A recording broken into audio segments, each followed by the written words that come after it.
प्रभु सोई राम की अपर को, जाहि जपत त्रिपुरारी।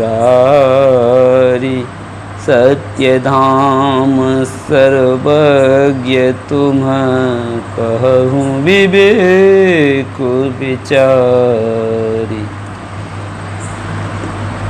भरद्वाज जी याज्ञवल्क्य जी से कहते हैं कि हे प्रभु, क्या वो वही राम हैं या कोई और दूसरे हैं जिनको शिव जी जपते हैं? आप सत्य के धाम हैं, आप सर्वज्ञ हैं, आप सब कुछ जानते हैं। आप हमको अपने ज्ञान से विचार कर हमें बताइए। जैसे मिटय मोर भ्रम भारी, कहु सो कथा नाथ विस्तारी। जाग बलिक बोले मुस्काई, तुमहि विदित रघुपति प्रभुताई। राम भगत तुम मन क्रम बानी, चतुराई तुम्हारी मैं जानी। चाहु सुनय राम गुण गोरा, कीन्हु प्रश्न मनहु अति मोरा।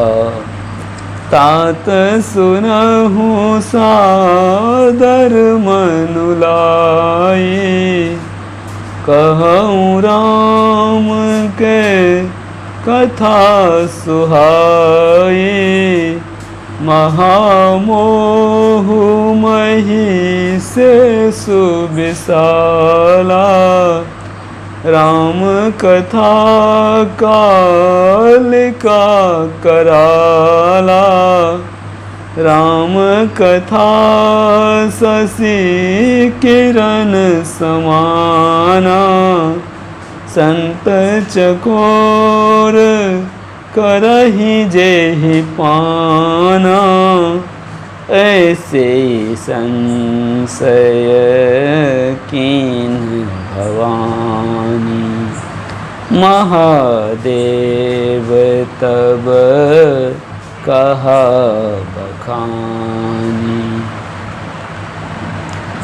भरद्वाज जी कहते हैं याज्ञवल्क्य जी से कि हे नाथ, जिस प्रकार से मेरा यह जो भ्रम है वह दूर हो जाए, मिट जाए, आप वही कथा विस्तार पूर्वक हमें कहिए, हमें सुनाइए। इस पर याज्ञवल्क्य जी मुस्कुराकर बोले, तुम श्री रघुनाथ जी की प्रभुता को जानते हो और फिर भी अज्ञानी बनकर मुझसे पूछ रहे हो, मुझसे जानना चाहते हो, मुझसे कहलवाना चाहते हो। तुम मन वचन और कर्म से श्री राम जी के भक्त हो। मैं तुम्हारी चतुराई को जान गया हूँ। तुम श्री राम जी के रहस्यमय गुणों को सुनना चाहते हो, इसी से तुमने ऐसा प्रश्न किया है, मानो बड़े ही मूढ़ हो। हे तात, तुम आदर पूर्वक मन लगाकर सुनो। यदि तुम, हे भरद्वाज जी, यदि आप सुनना ही चाहते हैं तो आप सुनो। मैं आपको श्री राम जी की सुंदर कथा सुनाता हूँ। बड़ा भारी अज्ञान विशाल महिषासुर है। अज्ञान जो है वह महिषासुर के समान है, और श्री राम जी की कथा उस महिषासुर को नष्ट कर देने वाली, उसका वध कर देने वाली भयंकर काली जी के समान है। श्री राम जी की कथा चंद्रमा की किरणों के समान है, जिसे संत रूपी चकोर सदा पान करते हैं। ऐसे ही संदेह पार्वती जी ने भी किया था। तब महादेव जी ने विस्तार से उसका उत्तर दिया था। कहूँ सुमति अनुहारी अब उमा शंभु संवाद, भयउ समय जेहि हेतु जेहि, सुनु मुनि मिटे ही विषाद।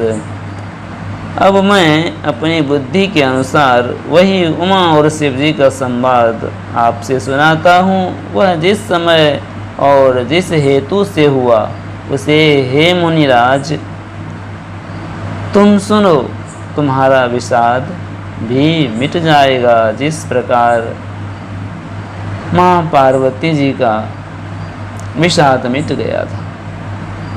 एक बार त्रेता जुग माही, शंभु गए कुंभज ऋषि पाही, संग सती जग जननी भवानी, पूजे ऋषि अखिलेश्वर जानी, राम कथा मुनि बर्ज बखानी, सुनी महेश परम सुख मानी, ऋषि पूछे हरि भगति सुहाई, कही शंभु अधिकारी पाए। कहत सुनत रघुपति गुण गाथा, कछु दिन तहाँ रहे गिरनाथा, मुनि सन विदा मागी त्रिपुरारी, चले भवन संग दक्ष कुमारी, तेहि अवसर भंजन महि भारा, हरि रघुवंश लीन अवतारा, पिता बचन तजे राजो उदासी, दंडक बन बिचरत अविनाशी। अब मैं भरद्वाज जी कहते हैं कि एक बार त्रेता युग में शिव जी अगस्त्य ऋषि के पास गए। उनके साथ मैया जगत जननी भवानी सती जी भी थी। ऋषि ने संपूर्ण जगत के ईश्वर जानकर महादेव जी का पूजन किया। मुनिवर अगस्त्य जी ने राम कथा विस्तार से शिव जी को सुनाई, जिसको महेश्वर ने भी परम सुख मानकर सुना। फिर ऋषि ने शिव जी से सुंदर हरि भक्ति पूछी और शिव जी ने भी उनको राम कथा का अधिकारी समझकर उनको रहस्य सहित भक्ति का निरूपण किया, भक्ति के बारे में उन्हें बताया। श्री रघुनाथ जी के गुणों की कथाएं कहते सुनते, कुछ शिव जी सुनाते तो कुछ अगस्त्य ऋषि सुनाते। दोनों एक दूसरे को कथा कहते सुनाते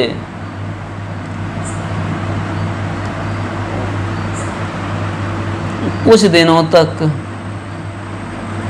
इसी तरह समय व्यतीत हुआ। शिव जी वहाँ कुछ दिन रुके रहे।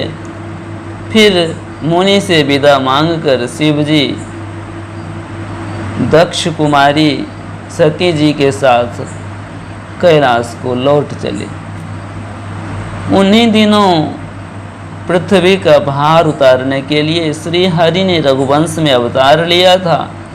वे अविनाशी भगवान उस समय पिता के वचन से राज्य का त्याग करके तपस्वी के वेश में, साधु के वेश में दंडक वन में विचर रहे थे। हृदय विचारत जात हर केहि विधि दर्शन होय, गुप्त रूप अवतरे प्रभु गए जान सब कोय। शिव जी हृदय में विचारते जा रहे थे कि भगवान के दर्शन मुझे किस प्रकार हों। प्रभु ने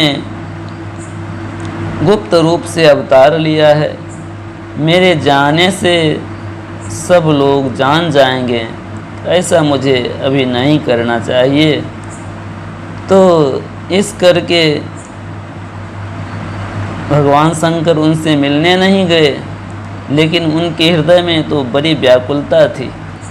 शंकर उर अति क्षोभु सती न जानहि मरमु सोई, तुलसी दर्शन लोभु मन डरु लोचन लालची। श्री शंकर भगवान के हृदय में इस बात को लेकर बड़ी खलबली मची हुई थी, परंतु सती जी इस भेद को नहीं जानती थी। गोस्वामी तुलसीदास जी कहते हैं कि शिव जी के मन में भेद खुलने का डर था कि प्रभु के अवतार का भेद कहीं खुल न जाए, कहीं सब लोग जान न जाएं। परंतु दर्शन के लोभ से उनके नेत्र ललचा रहे थे।